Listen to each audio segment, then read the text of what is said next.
அனைவருக்கும் Arangasekar YouTube channel வாயிலாக இன்றைய வணக்கத்தை தெரிவித்து கொண்டு இன்றைய வீடியோவில் பொங்கல் விழா முடிந்துவிட்டது. அதனுடைய தொடர்ச்சியாக ஜல்லிக்கட்டு என்ற தமிழர்களின் வீர விளையாட்டு நடந்து கொண்டிருக்கிறது.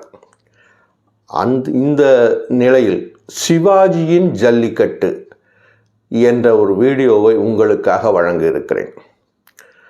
வாருங்கள் வீடியோவுக்கு. தமிழர் திருநாள் பொங்கல் விழா கடந்த ஒரு வாரமாக களை கட்டி நடந்து கொண்டிருந்தது. இந்த நிலையில் வீர தமிழர்களின் வீரத்தை காட்டும் விதமாக ஜல்லிக்கட்டில் துள்ளி வரும் காளைகளை அடக்கும் அட்டகாசமான ஜல்லிக்கட்டு விளையாட்டு பாலமேடு தொடங்கி உலக புகழ்பெற்ற அலங்காநல்லூர் வரை அசத்தி வந்தது. இதே நேரத்தில் இந்த நிலையில் நடிகர் திலகம் சிவாஜி கணேசன் மற்றும் சத்யராஜ் இணைந்து நடித்த ஜல்லிக்கட்டு படம் பற்றிய தகவல்களை உங்களோடு பகிர்ந்து கொள்ள வேண்டும் என்று விரும்புகிறேன். இந்த ஜல்லிக்கட்டு படத்தில் நீதிபதியாக சிவாஜியும் அவருக்கு உதவும் ஜல்லிக்கட்டு காளையாக சத்யராஜும் நடித்த இப்படம் பெரும் வெற்றி பெற்றது. ஜல்லிக்கட்டுன்னு படத்துக்கு தலைப்பு வச்சதுக்கு காரணமே சத்யராஜை ஜல்லிக்கட்டு காளையாகத்தான் அந்த படத்தில் அவர் நீதிபதி சிவாஜி கணேசன் அவர்கள் அவரை உபயோகப்படுத்துவார். அந்த படத்தினுடைய 100வது நாள் வெற்றி விழாவில் தமிழகத்தின் முன்னாள் முதல்வர் புரட்சி தலைவர் அவர்கள் எம்ஜிஆர் அவர்கள் கலந்து கொண்டு அந்த 100வது நாள் வெற்றி விழாவில் கலந்து கொண்டு சிறப்பித்தார். அவர் இறுதியாக கலந்து கொண்ட நிகழ்ச்சியும் இந்த நிகழ்ச்சி தான். எம்ஜிஆர் அவர்களுடைய பிறந்த நாள் 17ஆம் தேதி ஜனவரி 17ஆம் தேதி அன்று கொண்டாடப்பட்டது. அதனுடைய தொடர்ச்சியாக இந்த வீடியோவை நான் உங்களுக்கு சமர்ப்பிக்கிறேன். இந்த மணிவண்ணனுடைய இயக்கத்தில் உருவான இந்த ஜல்லிக்கட்டு படப்பிடிப்பு தளத்திலே சத்யராஜ் மற்றும் மணிவண்ணன், தயாரிப்பாளர் சித்ரா லட்சுமணன் இவர்கள் அனைவரும் இணைந்திருக்கும் நேரத்தில் சத்யராஜ் பொதுவாக மணிவண்ணனை தலைவா என்று தான் அழைப்பார்.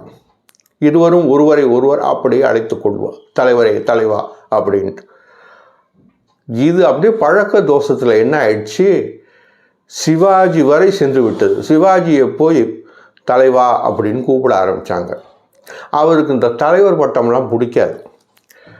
அதனால் ஏன்பா உங்கள் தலைவர் பட்டம் என் வரைக்கும் வந்துடுச்சா, இது எனக்கு வேண்டாம்ப்பா, இந்த தலைவர் பட்டம்லாம் எனக்கு வேண்டாம் அப்படின்னு சொல்லிட்டாராம். அது மட்டும் இல்லாமல் சிவாஜியுடைய மகன் இளைய திலகம் பிரபு இருக்கிறாரே, அவரும் சத்யராஜும் நல்ல நண்பர்கள். அவர்கள் கூட ஒருவரை ஒருவர் கூப்பிட்டு கொள்ளும்போது தலைவரே என்று அழைப்பார்களாம். இதை அறிந்த சிவாஜி கணேசன் அவர்கள் பிரபு வீட்டிற்கு வரும்போது அவரை வாங்க தலைவரே என்று கலாய்த்து தள்ளிவிட்டாராம்.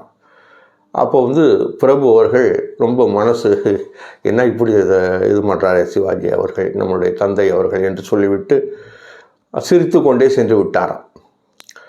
அது மாதிரி இந்த ஜல்லிக்கட்டு இருக்கிறதே, இந்த ஜல்லிக்கட்டினுடைய முக்கியத்துவம் பற்றி நாம் இந்த வீடியோவில் உங்களுக்கு தொடர்ச்சியாக தருகிறேன்.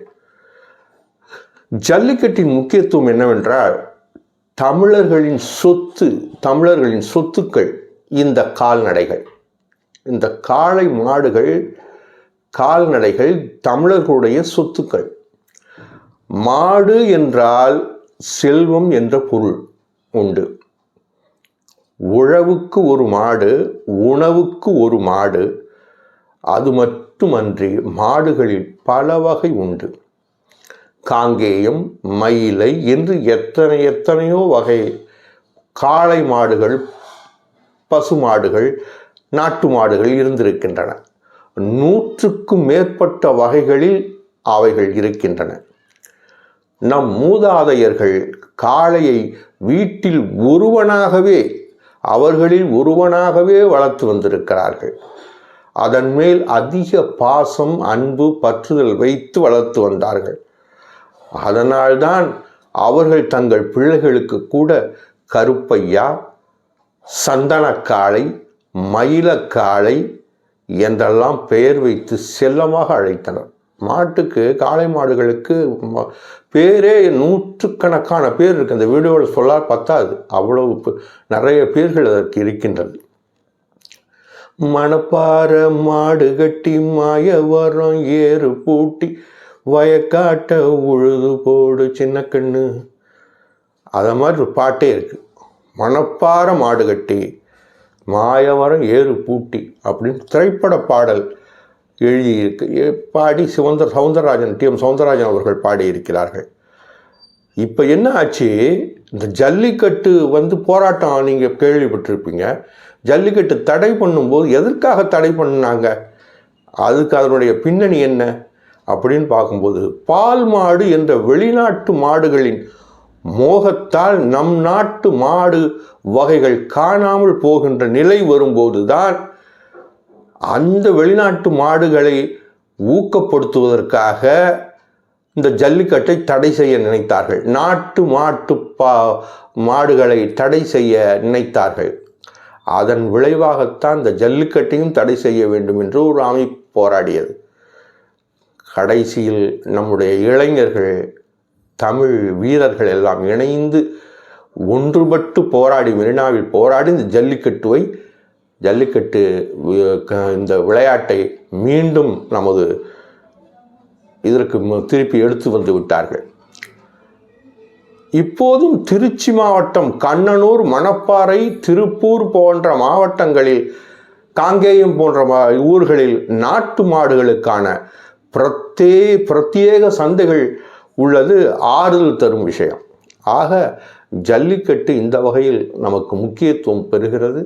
ஜல்லிக்கட்டு மூலமாக நம்முடைய பண்டைய தமிழர்களின் வீர விளையாட்டு மீட்டெடுக்கப்பட்டிருக்கிறது.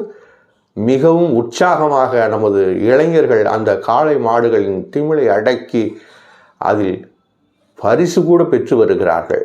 இந்த அளவுக்கு இந்த ஜல்லிக்கட்டு முக்கியத்துவம் பெறுகிறது. அதனால தான் இந்த நேரத்தில் இந்த ஜல்லிக்கட்டு படத்தை பற்றிய தகவல்களும் ஜல்லிக்கட்டினுடைய முக்கியத்துவத்தை பற்றியும் இந்த வீடியோவில் உங்களோடு பகிர்ந்து கொள்கிறேன். இனி அடுத்த வாரம் மிக விரைவில் சந்திப்போம்.